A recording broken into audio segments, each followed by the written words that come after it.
بسم اللہ الرحمن الرحیم۔ اللہم صلی علی محمد وعلی آل محمد۔ السلام علیکم۔ آج اللہ کے جس نبی کا ذکر میں کر رہا ہوں ان کا ذکر قرآن مجید میں 2 جگہ پر آیا ہے اور ان کے حوالے سے کوئی زیادہ تفاصیل قرآن مجید میں موجود نہیں ہیں، لیکن تاریخ اور روایات کی کتاب میں ان کے حوالے سے بہت سے قصے اور واقعات ملتے ہیں۔ اللہ کے اس نبی کا نام ذوالکفل ہے۔ قرآن کریم میں حضرت ذوالکفل علیہ السلام کا نام 2 مقامات پر آیا ہے۔ ایک سورہ انبیاء میں جہاں اللہ تعالیٰ فرماتے ہیں اور اسماعیل اور ادریس اور ذوالکفل یہ سب صبر کرنے والے تھے اور ہم نے ان کو اپنی رحمت کے سائے میں لے لیا تھا، بے شک وہ سب صالحین میں سے تھے۔ پھر اللہ نے اپنے اس نبی کا ذکر سورہ صاد آیت نمبر 48 میں کچھ اس طرح کیا ہے، اور یاد کرو اسماعیل اور الیسع اور ذوالکفل کو، وہ سب نیک بندوں میں سے تھے۔ حضرت ذوالکفل کا ذکر دونوں بار حضرت ایوب علیہ السلام کے قصے کے بعد فرمایا گیا، اسی لیے بعض مفسرین نے انہیں حضرت ایوب علیہ السلام کا بیٹا بتایا ہے اور کہا ہے کہ ان کا اصل نام بشر بن ایوب، جبکہ ذوالکفل ان کا لقب تھا۔ آپ اللہ کے نبی تھے جو بنی اسرائیل میں مبعوث کیے گئے۔ شروع میں حضرت الیسع علیہ السلام کے خلیفہ تھے، بعد میں نبوت سے سرفراز کیے گئے۔ بنی اسرائیلی روایات کے مطابق ذوالکفل حضرت حزقیل علیہ السلام کا لقب ہے جو نبی تھے اور بنی اسرائیل کی اسیری کے زمانے میں مبعوث فرمائے گئے تھے۔ بائبل کے مطابق جب بخت نصر نے یروشلم پر حملہ کیا تو اس نے وہاں کے ہزاروں یہودیوں کو قیدی بنا لیا اور انہیں بھیڑ بکریوں کی طرح ہانک کر عراق لے گیا، جہاں دریائے خابور کے کنارے ایک نئی بستی آباد کی جس کا نام تل ابیب رکھا گیا۔ وہ یہودی وہاں کئی دہائیوں تک قید رہے اور اسی قید کے دوران حضرت حزقیل کو نبوت سے سرفراز فرمایا گیا۔ یہی وجہ ہے کہ بائبل میں صحیفہ حزقیل تو موجود ہے لیکن حضرت ذوالکفل کے سلسلے میں خاموشی ہے۔ ذوالکفل کا لفظی ترجمہ صاحب نصیب ہے، تاہم اس کا ایک مطلب حق و انصاف کے ساتھ کفالت کرنے والا بھی ہے۔ روایات میں منقول ہے کہ حضرت ذوالکفل نہایت نیک اور صالح انسان تھے، اور چونکہ وہ اپنی قوم کی کفالت کرتے تھے اور ان کے درمیان حق و انصاف پر مبنی فیصلے کرتے تھے، لہٰذا قوم نے انہیں ذوالکفل یعنی کفالت کرنے والا کہنا شروع کر دیا۔ ایک روایت یہ بھی ہے کہ آپ اپنی قوم کے مذہبی رہنما اور اللہ کے نبی تھے، حق و انصاف کے فیصلے کے تقاضے مد نظر رکھتے ہوئے کیا کرتے تھے، جس پر قوم آپ سے بے حد خوش تھی، چنانچہ انہوں نے آپ کو ذوالکفل کہنا شروع کر دیا۔ روایات میں یہ بھی ہے کہ ایک شخص کے ضامن بن کر کئی برس تک قید و بند کی صعوبتیں برداشت کیں، لہذا ذوالکفل کہلانے لگے۔ ایک اور روایت کے مطابق ملک شام کا بادشاہ بزرگی، معاملہ فہمی، پاکیزہ اخلاق، شیریں کلام اور نفیس عادات و اطوار کی وجہ سے آپ کو پسند کرتا تھا اور آپ علیہ السلام اس کے دربار میں آسانی سے چلے جایا کرتے تھے۔ جہاں بادشاہ مذہبی معاملات میں حضرت ذوالکفل سے مشورہ بھی کرتے تھے، لیکن ان سب باتوں کے باوجود وہ بنی اسرائیل سے سخت دشمنی رکھتا تھا۔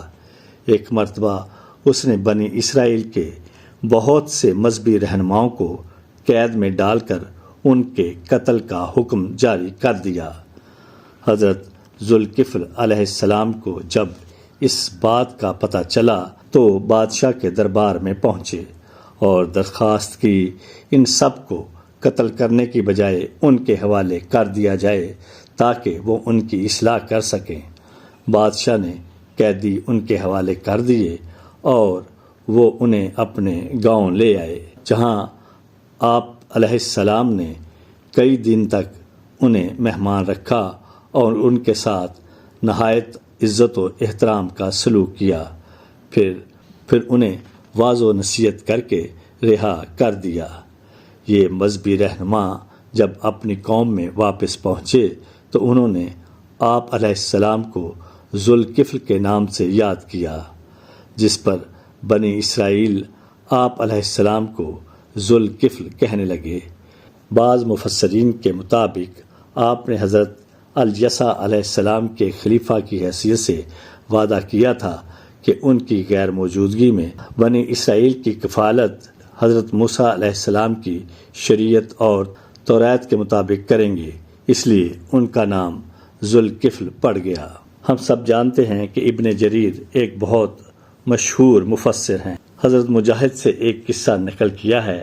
قصہ کچھ یوں ہے کہ جب حضرت یسع علیہ السلام ضعیف ہو گئے تو خواہش ظاہر کی کہ کاش اپنے مرنے سے پہلے کسی نیک اور صالح شخص کو اپنا خلیفہ مقرر کر دیتا تاکہ وہ میرے بعد دین کے معاملات بخوبی پورے کر پاتا اور میں اپنی موجودگی میں اس کی تربیت بھی کر دیتا تاکہ مرنے سے پہلے اسرائیل کی فکر سے آزاد ہو جاتا۔ ایک دن حضرت یسع علیہ السلام نے بنی اسرائیل کو جمع کیا اور فرمایا، اے لوگو، تم دیکھتے ہو کہ میں بہت بوڑھا ہو چکا ہوں۔ میں چاہتا ہوں کہ اپنی حیات ہی میں تم میں سے کسی صالح شخص کو اپنا خلیفہ نامزد کر دوں، لیکن میں اسے ہی خلیفہ بناؤں گا جو 3 شرائط پر پورا اترتا ہو۔ پہلی شرط تو یہ ہے کہ وہ دن میں روزہ رکھتا ہو، رات کو اللہ کی یاد میں مشغول رہتا ہو، اور تیسری یہ کہ اسے غصہ نہ آتا ہو، مجلس میں سے تمام شخص بالکل خاموش رہے۔ پھر اچانک کونے میں بیٹھے ہوئے ایک عام سے آدمی کو، جس کو لوگ کوئی بہت نیک خیال نہیں کرتے تھے، کھڑا ہوا اور بولا، میں آپ کی 3 شرائط پر پورا اتروں گا۔ حضرت الیسع علیہ السلام نے اپنی شرائط دہراتے ہوئے پوچھا، کیا تم 3 پر پورا اترتے ہو؟ اس نے جواب دیا، جی ہاں۔ آپ نے کوئی جواب نہیں دیا اور کہا کہ مجلس کل تک برخاست کی جاتی ہے۔ اگلے دن حضرت یسع علیہ السلام نے اپنا سوال پھر دہرایا، مجمع پھر بھی خاموش رہا۔ وہی شخص کھڑا ہوا اور بولا، میں آپ کی شرائط پر قائم رہنے کا وعدہ کرتا ہوں۔ لہذا حضرت الیسع علیہ السلام نے انہیں اپنا خلیفہ بنا لیا اور وہ شخص حضرت ذوالکفل علیہ السلام تھے۔ شیطان تو یہ سوچ رہا تھا کہ حضرت الیسع علیہ السلام کے بعد کوئی ایسا شخص خلیفہ نہیں بن سکے گا جو ان کے حکم پر منو ان عمل کر سکے، لیکن اب اس شخص کے خلیفہ بننے کے بعد ابلیس بری طرح پریشان ہوا۔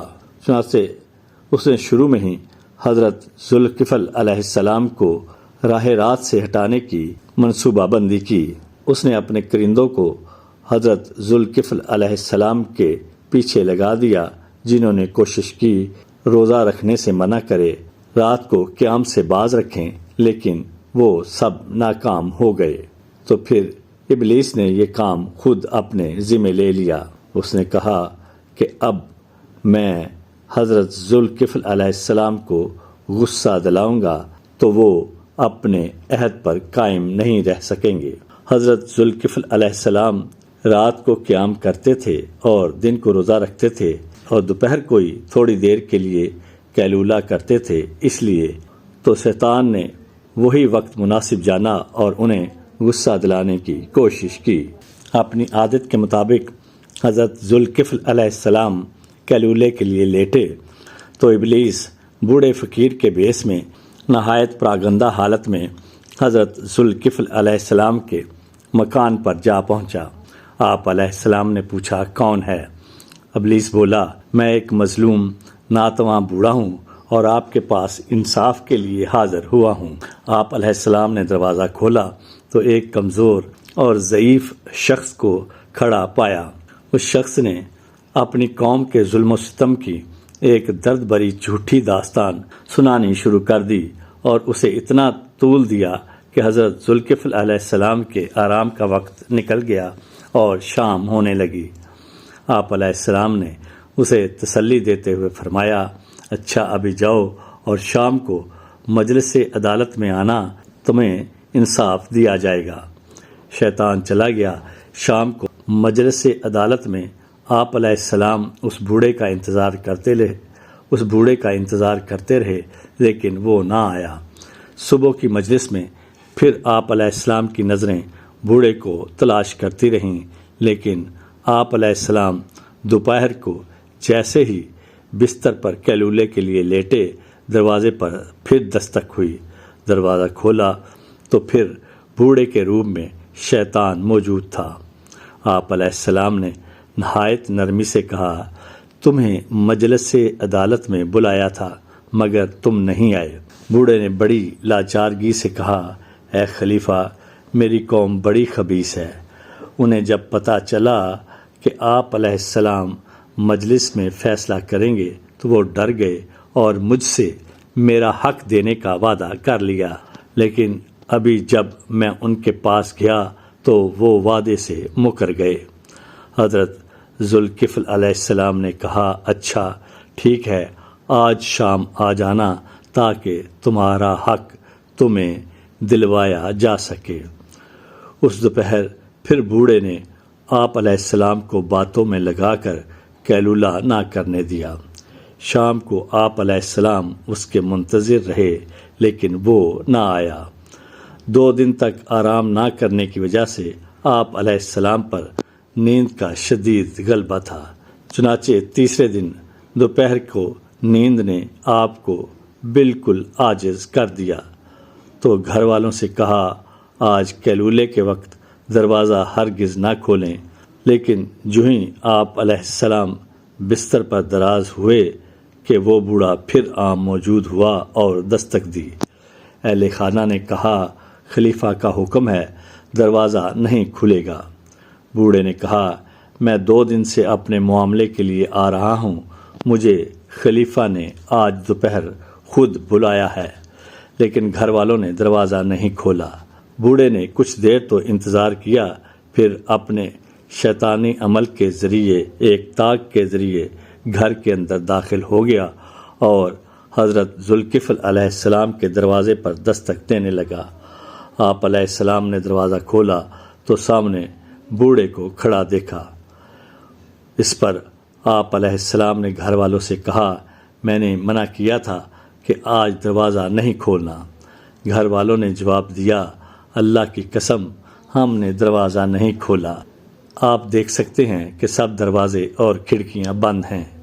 حضرت ذوالکفل علیہ السلام نے نظر دوڑائی تو حیران رہ گئے، واقعی دروازے تو سب بند تھے۔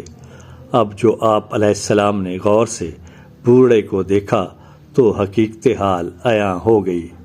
آپ علیہ السلام نے اسے مخاطب کر کے کہا، اے اللہ کے دشمن، کیا تو ابلیس لعین ہے؟ وہ بولا، ہاں میں ہی ابلیس ہوں۔ آپ علیہ السلام نے پہلے میرے چیلوں کو عاجز کیا، وہ آپ کو قابو نہ کر سکے اور اب مجھے بھی تھکا دیا۔